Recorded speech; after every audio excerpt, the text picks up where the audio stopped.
Come on in.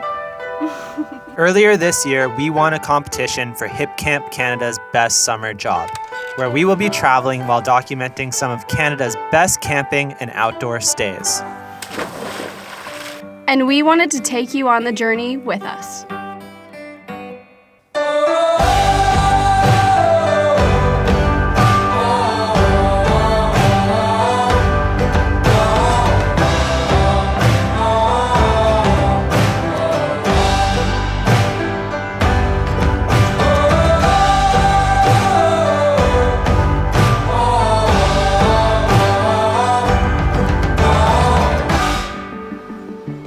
Playing Tetris in the car, then we're off on the road. Finally finished packing.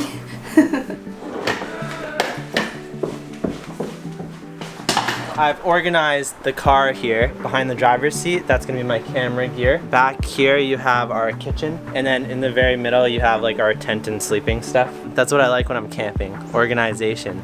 Me too. Brodie too. She's a Virgo. Bye, Matt. Bye, Andrew. Bye, Matthew. Bye, Brodie. Bye, Matt. Bye, Liam. Bye. Bye, Maui. Bye, homie. This is gonna be our longest time apart since we met. Bye, Chai.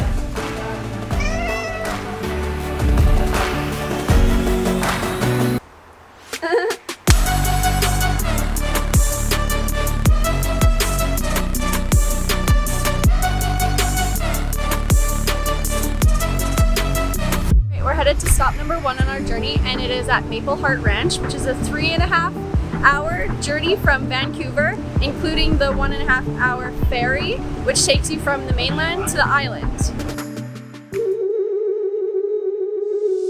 We arrived at our first stay, Maple Heart Ranch, and we have a beautiful campsite. We're just walking down the laneway right now. We're gonna go see what's up, because I think there is some horses, judging by the poop on the ground. Oh, a little ass.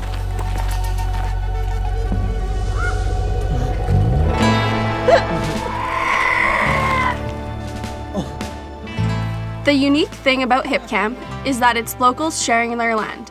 And we noticed right away that this is very much a working ranch, which is all part of the Hipcamp experience. While we were exploring the trails, we came across a beaver dam, which is great because we are determined to find the great Canadian beaver. Is that the beaver? Although our first attempt was unsuccessful. But at least we got to scratch some bellies. Hey, whoa, whoa. What are your friends' names there, Brodie? The little guy is Finnegan, bigger guy is Ferguson. This is what a camping site looks like here on the ranch. There's enough space for 2, maybe 3 cars. You're allowed 4 guests here. We have our tent set up, our chairs. There's a fire pit here. Every site comes with a picnic table. And then we set up our hammock right there. Perfect little hammock spot. There is an outhouse just about 100 meters down a very scenic road, and then you will have to bring your own water. The site is located just near Shawnigan Lake. The Trans-Canada Trail runs very close to this spot, so if you're hiking along the trail, this is a great spot to stop at. And then once you're here, there is a little trail that goes all the way around the ranch. That's pretty nice for a quick little adventure. It has a very long driveway. It is about a 4-kilometer dirt road to get here, so you are very much in the middle of nowhere. If you like horses, the owner of the ranch, Connie, can actually provide trail rides. You can book a campsite at Maple Heart Ranch through Hipcamp for a total of $45 a night, piggies included. And massage baby.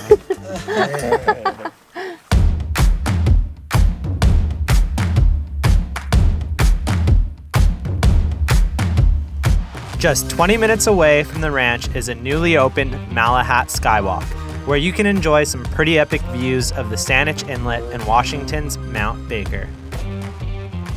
Plus, to get down, they even got a slide. Ready?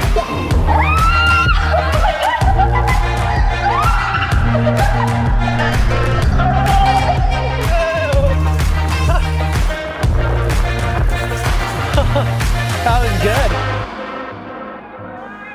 Now we're off to our second farm stay.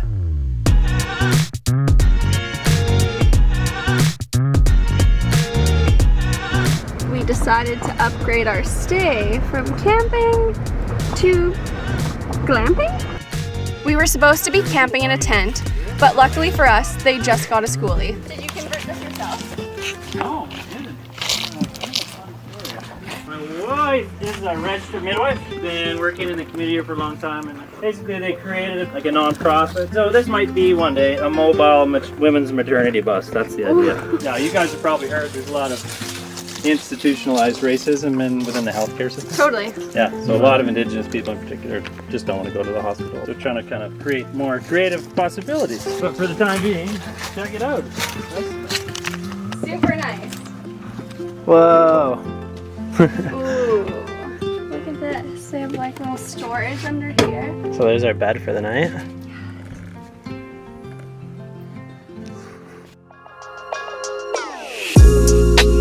So this looks like the communal area. I think Rupert was saying that he like wanted to create this space so that when people are camping here, they have like more of a community feel. So if they're just going through solo or they're here with a group, they can have this like area to chill out and meet people, story tell, like have fun. And there's also a kitchen area that is like for everyone here to use. So cool. He said that there was resident elk and deer in the area, so we gotta stay along the trail and see if we see any friends. Problem with going first is I'm the one who breaks the spider webs. I don't like it. Very minimalistic, like just enough room to put down a 2-man tent here. I don't want to walk through any more spider webs. Rupert mentioned he is a bike packer, so he definitely wanted these spots to be minimalistic as you would being bike packing. So if you are bike packing, this is a great spot to stay because it is built with that in mind. It's so beautiful in here. There's like moss everywhere. And you have like 12 acres to explore while you're back here. This is the Wild Forest Theater. It's an improv theater. Rupert was saying he has a background in theater, so he teamed up with a local teacher and created this. Yeah, it's a bear. He's looking at us. It's a black bear right there. Oh my god. Oh yeah, that's a bear. That is a bear. I don't have my zoom lens on, but you can definitely see it. Hey bear! With black bears, you just want to be big and loud. Yeah, and they're scared of you. Hopefully. I love how you're like, we're more scared of spiders than the bear. The bear. Like, oh, look, a cute bear. Our host Rupert gave us a quick tour of his regenerative organic farm. And guess what? More piggies. Morning, piggies.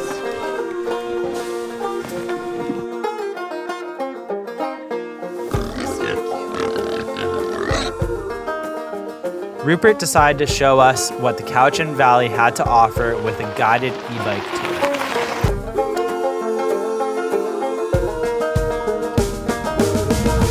Our first stop was the Duncan Farmers Market, where you can enjoy some live music, crafts, gin, and organic vegetables.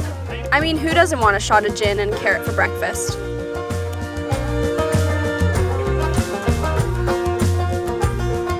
Check these out. So these are Gary Oaks. There's a Gary Oak Preserve up ahead. It's a unique kind of ecosystem within Vancouver Island.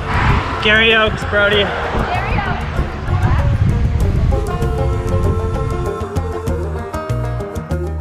Our second stop was Maple Bay, which overlooks Salt Spring Island. It usually doesn't look this hazy, but unfortunately we were there during forest fire season.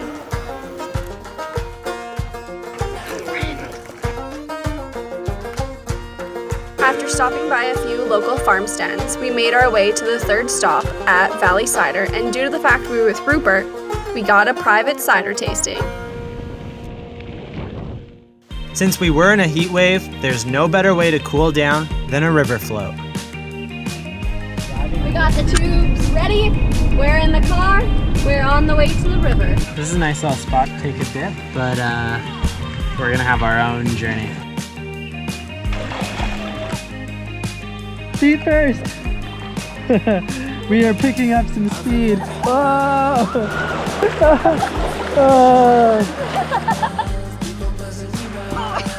What? I just hit a rock on the spot. Hey, beaver, beaver, beaver! What is that? We were told there was a fat beaver here. Wow.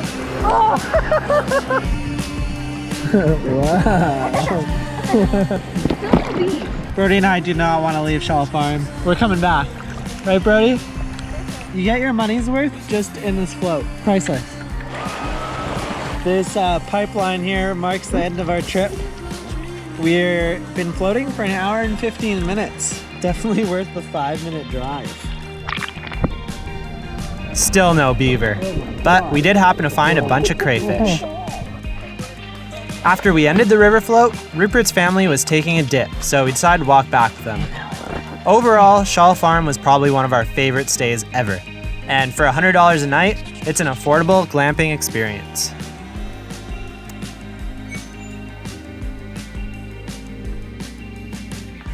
We woke up on a bus. It's nice and warm too. Like the perfect temperature, really. Our island time is over, so we're off to Ontario for our next regenerative stay at Laurenwood Farm. Well, our host here is taking us on a ride to our camp spot. It is a massive property, so we're just on this dirt road that is really fun to drive on with this nice clean rental car, because it is definitely not clean anymore. Bad time to open your window. Listen. This is the first spot we've arrived to in like pitch black. It's gonna be exciting waking up because we have no idea what's around us right now. And yeah, the next shot, there'll be daylight. Situated on 100 acres of mixed organic produce, livestock, and hardwood bush, Laurenwood has something for everyone.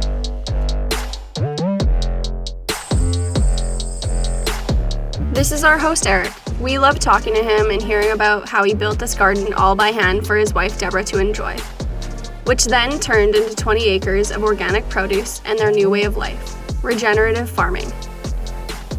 Regenerative farming is the practice of rebuilding the soil's organic matter that can reverse climate change. In our opinion, this way of farming will save our planet. Eric and Deborah handpick produce every morning to sell at their own farm stand, and from what we saw, they always had a steady flow of people. This is as close as farm to table as it gets.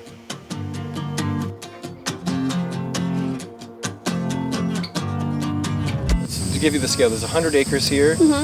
Only 20 of it is open land. So that tells you that 80 acres of the farm, much more of the farm, is in forest. What? And that's kind of because Deborah's dad, in his time, he was 13, and he said to his dad, hey, I'd like to plant some trees, you know, to try to deal with some of the sand dune. It was just all sand blows. And the Ministry of Lands and Forests at that time had a program like, if you will plant a tree, we will subsidize the planting. And he went out and he planted 30,000 red pines, 20,000 white pines, and 10,000 spruce trees.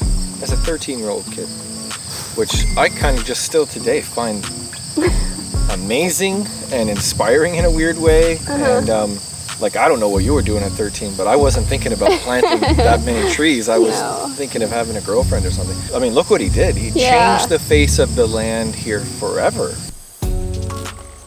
Unfortunately, small organic farms like these aren't the most lucrative businesses. So most require supplemental income in different forms, like Hipcamp.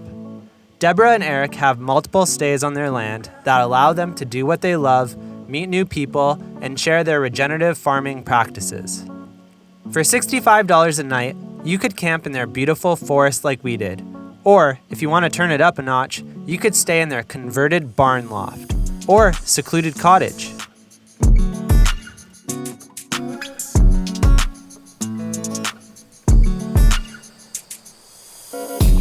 These were our top 3 farm stays. We really learned a lot from our hosts and think it's pretty important for everyone to know where your food comes from. We find the best way of learning is immersing yourself right in it. Plus, you get to camp at some amazing spots.